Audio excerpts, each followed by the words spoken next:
हिंदू मुस्लिम नफरत की जो खेती है ये आरएसएस बीजेपी की सियासी जिंदगी है, क्योंकि इनका वजूद ही नफरत की बुनियाद पर खड़ा हुआ है। क्या पुलवामा में जिस तरह से कानवे पर हमला करके हमारे 40 जवानों को शहीद कर दिया गया था, क्या उसकी रिपोर्ट आज तक आ गई? क्यों नहीं आई? कौन जिम्मेदार है इसके लिए? कौन मुजरिम है? फौजियों के कफन को चुनाव में बेचा गया, वोट कमाए गए उससे, लेकिन नतीजा क्या हुआ? क्या आज तक उन फौजियों को मारने वाले दोषी की आज तक जो है निशानदेही की गई, उसको सजा दी गई? तो अगर नहीं दी गई तो इसका मतलब क्या है? इलेक्शन में नफरत को बेचना, इलेक्शन में आतंकवाद को बेचना, ये आपकी ग़िज़ा है, आपकी घुट्टी है। बिहार का इलेक्शन सामने है तो अचानक से जो है एक आतंकवादी हमला हो गया कश्मीर में, पहलगाम पे, और इनोसेंट लोग बेचारे मारे गए। ना उसके दोषी पकड़े गए, ना इसके दोषी पकड़े जाएंगे। और पकड़े कहां से जाएंगे? कौन पकड़ेगा भाई? जो पकड़ने वाले हैं, जब वही सब कुछ खेल खेल रहे हैं तो फिर कौन करेगा उसकी जिम्मेदारी भाई?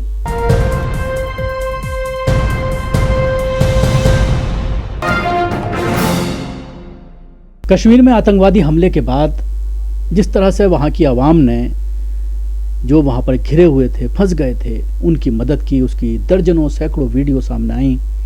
लेकिन उसके बाद जिस तरह से देश में हिंदूवादी संगठनों के ज़रिए नफ़रत का माहौल बनाया जा रहा है, रोज़ाना दर्जनों मामले देश के मुख्तलिफ इलाक़ों से, ख़ासतौर से बीजेपी शासित राज्यों से सामने आ रहे हैं कि किसी न किसी बहाने से मुस्लिम फेरी वालों को, दुकानदारों को, बिरयानी और कौरमा बेचने वालों को जो सड़कों पर बेचते हैं, ठेला लगाते हैं, या फिर कोई फेरी लगाता है, उसकी छवि अगर मुस्लिम की है, यानी दाढ़ी टोपी वाला है, या फिर दाढ़ी टोपी वाला नहीं भी है तो उसका नाम पूछ करके, आधार कार्ड मांग करके निशाना बनाया जा रहा है। जिसको लेकर जिनके अपने खोए हैं जिन लोगों ने कश्मीर में, उनके परिवार भी सामने आ रहे हैं। एक मेजर की पत्नी की बाइट भी सामने आई है। लेकिन जब उन्होंने ये कहा कि इस मामले में हिंदू मुस्लिम ना करें, आज और कल सोशल मीडिया पटा पड़ा है, उसके खिलाफ भी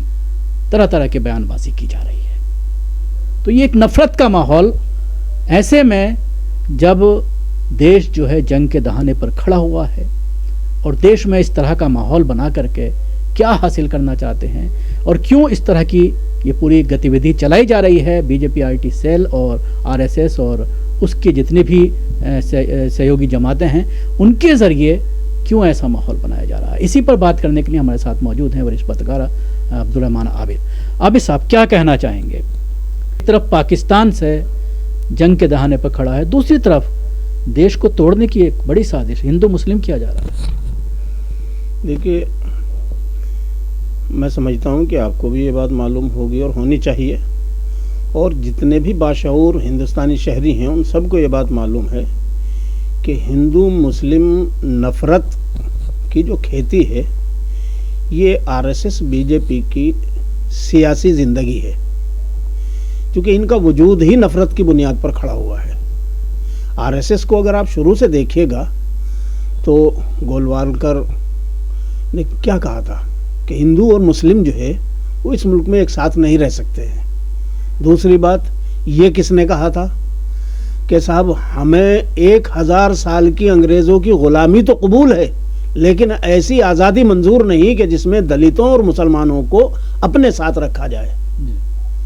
तो जो जहन, जो सोच, जो आरएसएस इस नज़रिए पर कायम और खड़ा हुआ हो, जाहिर सी बात है कि वो तो तोड़ की, नफ़रत की और अलगाववाद की ही जो है राजनीति करेगा। तो उनकी ज़िंदगी है इसमें, इसीलिए वो हर चीज़ को मुनाफरत में तब्दील कर देना चाहते हैं। अब एक तरफ तो हम इल्ज़ाम लगाते हैं कि साहब वो पाकिस्तान जो है वो हम पर आतंकवादी हमले करा रहा है, लेकिन अगर पाकिस्तान आतंकवादी हमले हम पर करा रहा है तो हमारी इंटेलिजेंस एजेंसियों को और हमारी तफ्तीशी एजेंसियों को और हमारी गवर्नमेंट को क्या सांप सूंघ गया है कि साहब आज तक जो है आपने वो जो पटियाला बठिंडा में हुआ था जहाँ पर ISI के भी ऑफिसर्स को बुलाया गया था इंक्वायरी के लिए, क्या उसकी रिपोर्ट आ गई? क्या पुलवामा में जिस तरह से कानवे पर हमला करके हमारे 40 जवानों को शहीद कर दिया गया था, क्या उसकी रिपोर्ट आज तक आ गई? क्यों नहीं आई? कौन जिम्मेदार है इसके लिए? कौन मुजरिम है? और जो आदमी या जो हुकूमत या जो एजेंसियां तो हुकूमतों के रहमो करम पर हैं, जो हुकूमतें उन तफ्तीशी रिपोर्टों को नहीं लाती हैं सामने या वो तफ्तीश ही नहीं कराती हैं, वो हुकूमतें मुजरिम हैं कि नहीं हैं? इसका मतलब दाल में कहाँ काला है। समझदार आदमी समझ जाता है कि पुलवामा से जब एक एक लाश को एक एक गांव में पहुंचा करके किस तरह से इवेंट बनाया गया, किस तरह से सारा गोट दी मीडिया और तमाम चैनल जो है उसको रात दिन गला फाड़ फाड़ के उस पर लगे रहे और नफरत की राजनीति चमकाते रहे। सामने इलेक्शन था, इलेक्शन में खूब भुनाया गया, फौजियों के कफन को चुनाव में बेचा गया, वोट कमाए गए उससे, लेकिन नतीजा क्या हुआ? क्या आज तक उन फौजियों को मारने वाले दोषी की आज तक जो है निशानदेही की गई, उसको सजा दी गई? तो अगर नहीं दी गई तो इसका मतलब क्या है? फिर पुलवामा से लेकर के आज यहां तक आ जाइए, किसी भी एक हादसे में, किसी भी एक वाकये में आज तक मोदी गवर्नमेंट 11 साल हो गए। भाई कब तक जो है आप नेहरू को ताने दे दे करके जो है जिंदगी जीना चाहोगे? आपने खुद क्या किया है? क्यों एक भी हादसे की रिपोर्ट आपने नहीं सामने लाई? क्यों आपने किसी एक भी मुजरिम को नहीं पकड़ा? और अगर नहीं पकड़ा तो कहीं ना कहीं इसमें आपका, अब आप समझ लीजिए, मीडिया तो गला फाड़ फाड़ के चिल्ला रही है, मोदी जी छोड़ेंगे नहीं। अमित शाह का भी बयान आया कि बख्शा नहीं जाएगा किसी को भी। देखिए 2019 में भी आपको याद होगा इसी तरह किया गया था और फिर ये कहा गया था कि हमने जो है सर्जिकल स्ट्राइक कर दिया। अब वो सर्जिकल स्ट्राइक कर दिया, पाकिस्तान वाले ये कहते रहे कौवा भी मरा पड़ा हुआ है देख लो आकर के, और यहाँ जो है दावे ये किए गए कि हमने सारा पाकिस्तान का आतंकवाद जो है ख़त्म कर दिया। अगर तुमने उस वक्त पाकिस्तान का आतंकवाद ख़त्म कर दिया था तो उसके बाद से ये मुसलसल हमले कहाँ से हो रहे हैं साहब? आप उस वक्त झूठ बोल रहे थे या आज झूठ बोल रहे हो? आपके किरदार पर सवाल है असल तो। देखिए इलेक्शन में नफरत को बेचना, इलेक्शन में आतंकवाद को बेचना, ये आपकी ग़िज़ा है, आपकी घुट्टी है। अब बिहार का इलेक्शन सामने है तो अचानक से जो है एक आतंकवादी हमला हो गया कश्मीर में, पहलगाम पे, और इनोसेंट लोग बेचारे मारे गए जिनको आप ये यकीन दिला रहे थे कि वहाँ ज़ीरो टॉलरेंस हो गया, वहाँ ज़ीरो बिल्कुल कोई आतंकवाद नहीं रहा, वहाँ कुछ नहीं रहा, बिल्कुल जो है आप जाइए घूमिए ज़मीन खरीदिए फला कीजिए। वो लोग बेचारे आपके वादों पर यकीन करके वहाँ चले गए और अपनी जान से हाथ धो बैठे। और आप जो है अब 15 दिन महीना फिर शोर मचाएंगे, हल्ला करेंगे और उसके बाद जो है फिर वोटों में भुनाएंगे, क्योंकि बिहार का इलेक्शन सामने है। बिहार के इलेक्शन तक इसी तरह से ये तमाशा किया जाता रहेगा और इलेक्शन के बाद जो है फिर इसी तरह से इस चैप्टर को बंद कर दिया जाएगा जैसे पुलवामा का कर दिया गया। कहाँ है उसके दोषी? ना उसके दोषी पकड़े गए, ना इसके दोषी पकड़े जाएंगे। और पकड़े कहाँ से जाएंगे? कौन पकड़ेगा भाई? जो पकड़ने वाले हैं, जब वही सब कुछ खेल खेल रहे हैं तो फिर कौन करेगा उसकी जिम्मेदारी भाई? एक बात तो ये है। दूसरी बात ये है कि अब मैं तमाम हिंदुस्तान के उन नादान, बेवकूफ़, अहमक नौजवानों से जो अपने आप को हिंदुत्व की भट्टी में जो है जलाए हुए हैं और इनके हिंदुत्व की भट्टी में खुद अपने आप को इनका ईंधन बना रहे हैं, गमछा गले में डाल लिया, रोजगार तुम्हें मिला नहीं, तुम्हारे घर वालों के पास कुछ है नहीं, आवारागर्दी करने के अलावा तुम्हें जो है ये महीने में 1000, 2000, 4000 रुपए पकड़ा देते होंगे और उसके बाद जो है तुमसे नफरत और मारपीट और तोड़ तशद्दुद ये सब कराया जा रहा है। जब तक मुसलमान के नाम पर नफरत फैलाने का मौका रहता है मुसलमानों के नाम पर, और जहां वहां नहीं रहता तो फिर आपस में भिड़ते हैं। दलितों को मारते हैं, नहीं आपस में भी भिड़ते हैं। अरे अपने माँ बाप को मार रहे हैं, यही तो है वो, यही गमछाधारी जो हैं। आप देख लीजिए ये जो रिपोर्टें आती है ना कि वहाँ अपने बाप को मार दिया, वहाँ अपने भाई को मार दिया, वहाँ अपनी माँ को मार दिया, ये वही गमछाधारी हैं। आप इनकी रिपोर्टें निकलवा के देखिए।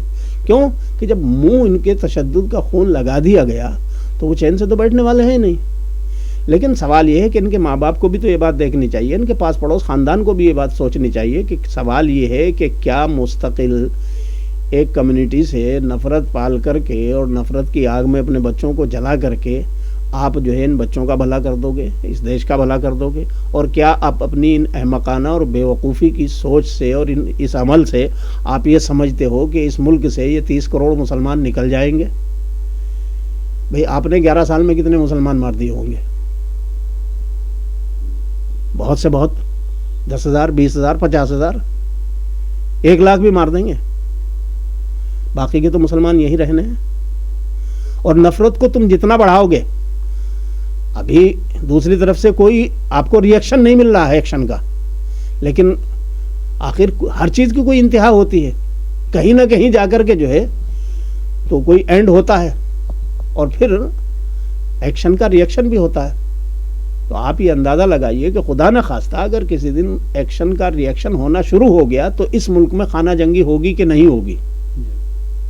और बस आप समझ लीजिए कि आरएसएस और बीजेपी इस मुल्क में वही खाना जंगी कराना चाहते हैं, क्योंकि ये जो इनका हिंदुत्व का एजेंडा है और ये जो हिंदुत्व का अपना हिंदू राष्ट्र बनाने का एजेंडा है, ये जानते हैं कि केरला में इनका ये चलने वाला नहीं है, ये जानते हैं कि पूर्वोत्तर राज्यों में इनका ये चलने वाला नहीं है, तमिलनाडु में ये चलने वाला नहीं है, पंजाब में ये चलने वाला नहीं है, कश्मीर में ये चलने वाला नहीं है।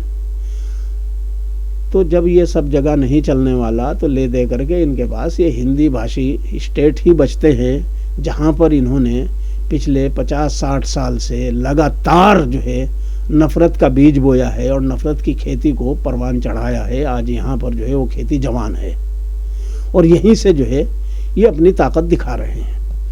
आज बदकिस्मती ये है कि सारे नाआकिबत अंदेश लोग जो है वो हुकूमत में बैठे हुए हैं। कोई भी तो ऐसा नहीं है कि जिसे अक्ल हो, शऊर हो, जो मुल्क के भले के लिए दूर तलक देख सकता हो या सोच सकता हो। इन्हें मुल्क से कोई मतलब नहीं है।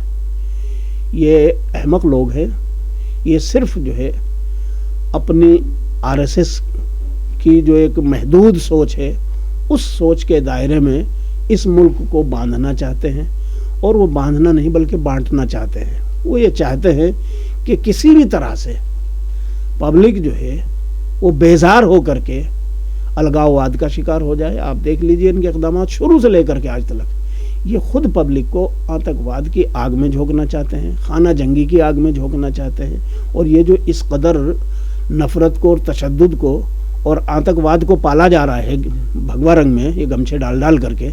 अभी आपने देखा कल नैनीताल में क्या हुआ, 2 दिन पहले वहाँ पे 2-3 दिन पहले किसी मुसलमान ने किसी एक हिंदू लड़की के साथ, लेडी ने जो वहाँ पर वो किया है, हमने माना कि वो आदमी मुसलमान था जिसने वो रेप किया, तो वो मुजरिम है।